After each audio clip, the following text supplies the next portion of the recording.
Presidenta del capítulo de Geología del Colegio de Ingenieros. ¿Qué tal? ¿Cómo está, ingeniera? Muy buenos días. ¿Cómo están? Buenos días.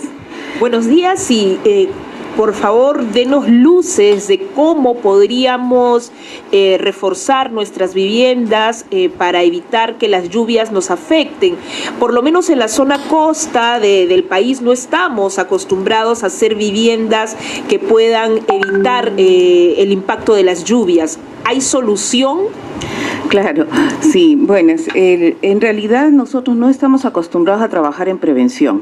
Ya siempre vamos a trabajar de una forma reactiva. Cuando ya tenemos las lluvias encima queremos protegernos. Ajá, sí. ¿No? Entonces estos trabajos deberían de realizarse antes, ¿no? Al momento de construir las viviendas. Si nosotros estamos en una zona que necesariamente va a llover en el verano, porque es época de lluvia en el norte, por ejemplo, o en la sierra, las viviendas, por ejemplo, en la sierra tienen que ser a dos aguas, como eran antes.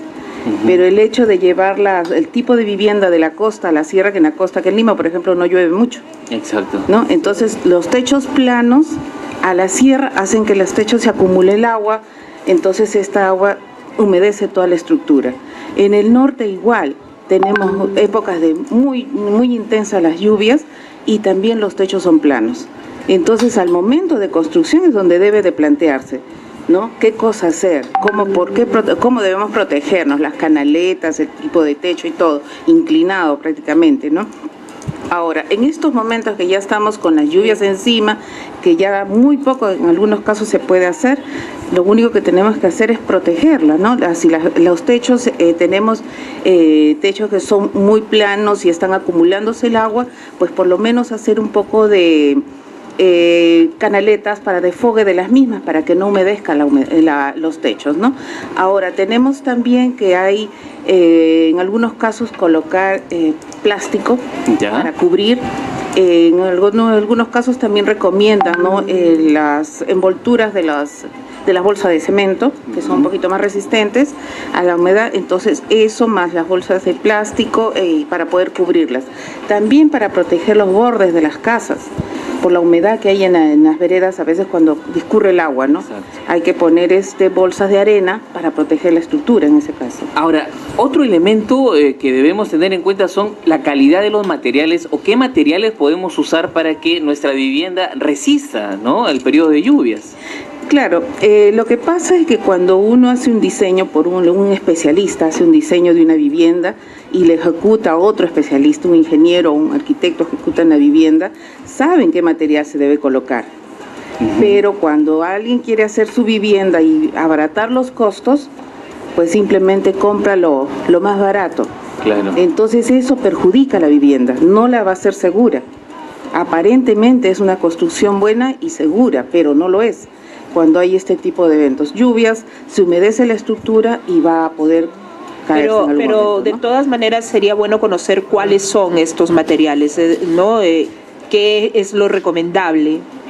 Bueno, lo recomendable en las viviendas es normalmente una buena cantidad de cemento, arena, fierros, ¿no? Ladrillos, ¿no? Hay viviendas también que en la sierra se construyen de adobe, se siguen construyendo de adobe, de adobón. Entonces, pero de todas maneras esas tienen que ser reforzadas. Hay instituciones que han sacado varias metodologías para reforzamiento. Entonces estas tienen que tener mayor difusión. ¿No? Entonces esto, la población, incluso, ¿no?, las viviendas de adobe o de adobón en la sierra deben ser dirigidas por un especialista, porque muchas veces el mismo poblador la construye, porque es fácil. Claro, claro, efectivamente, a veces acudimos al vecino, al compadre, al curioso que a veces de repente podría tener alguna habilidad para construir una casa y a veces no tenemos en cuenta tampoco el riesgo que estamos corriendo con nuestras viviendas. Ingeniera, le vamos a pedir unos minutos, por favor, si nos puede acompañar. Es un momento de hacer una pausa y vamos a seguir conversando de cómo poder reforzar nuestra vivienda ante el periodo de lluvias. Así es, vamos a una pausa y volvemos en Nacional Nace Cada Día. Pero, por ejemplo, estos edificios que están dándose y que se están construyendo por las inmobiliarias, vemos que la manera como se trabaja en costa se está trabajando también en sierra. ¿Esta situación ha sido vista desde el Colegio de Ingenieros? ¿Hay algunas alertas que se hayan dado? Bueno, en realidad hay un reglamento nacional de edificaciones en las cuales norma qué tipo de viviendas y techos se pueden construir en todo el país, ¿Ya? ¿no? Pero ya todo depende de la municipalidad que apruebe el proyecto. Si estamos, por ejemplo, aquí de lo más cerca que tenemos Huancayo, tenemos edificios con techos planos, sin canaletas, entonces la municipalidad está aprobando esos proyectos. Entonces hay una responsabilidad de la Claro, municipalidad en este tipo de por supuesto, viviendas. existe normativa al respecto, pero lo que no existe es, como digo, la cultura de prevención, de saber, aquí va a llover y el agua se va a empozar y qué voy a hacer con esto, ¿no? Pero lo que no entiendo, si ya hay una normatividad que establece algo y no se está cumpliendo, ¿cómo se dan los permisos para las construcciones? Bueno, esa es la gran incógnita, ¿no? ¿Ya? ¿Quién autoriza y cómo se autoriza? ¿No? Porque se puede tener un buen expediente de edificación para la edificación de un edificio, pero cómo se construye al final, ¿no? Cómo es que se termina, cómo es que se recibe luego la obra, ¿no? Entonces, esas cosas son las que hay que analizar y ver bien, porque si es que el Colegio de Ingenieros puede emitir una opinión, cierto, pero quien autoriza la construcción es la municipalidad. ¿No? Entonces, si nosotros tenemos no solamente edificios, sino casas individuales, ¿no? Que también tienen sus techos planos y azotea incluso, y esos al final se convierten en una piscina. Porque recuerdo hace muchos años aquí en Lima llovió bastante y las viviendas que tenían azotea se convirtieron en piscinas, ¿no? Entonces ahí sí hubo problemas, ¿no? Entonces, bueno, esa fue una lluvia excepcional, porque normalmente en Lima no llueve tanto. Pero no está de más. No está de más hacer prevención. ¿No? Claro, claro. Ahora, si ya tenemos, ingeniera, la situación ya planteada encima de nosotros, ya las lluvias se están dando, ¿qué cosa es lo que podemos hacer con nuestra vivienda? ¿De qué manera la protegemos? Bueno, yo creo que, y ya muchas veces se han recomendado, ¿no? En las viviendas, por ejemplo, que están en la sierra, ponerles plásticos, cubrirlas, hacerles drenajes, porque ya en estas alturas trabajar sobre la lluvia ya va a ser un poco complicado, ¿no? Difícil. Entonces, todos los años empiezan las lluvias a partir de noviembre. Entonces tenemos bastante tiempo para trabajar en prevención. Entonces, antes de las lluvias ya los pobladores deben estar protegiendo sus techos, deben estar limpiando sus canaletas y viendo la forma de proteger su vivienda, ¿no? Porque ya sobre la lluvia, si ya se humedeció el techo, ya tenemos una cantidad de lluvia diaria, entonces empezar a protegerla, la humedad va a continuar. ¿Y cuál es el impacto que tiene el que mi vivienda esté sufriendo constantemente con las lluvias? ¿En qué va a cambiar la sostenibilidad o el mantenerse la infraestructura? Dependiendo también del material y cómo se ha construido. Si tenemos viviendas de adobe, el adobe se va a humedecer bastante y entonces en determinado momento va a empezar a rajarse y puede caer.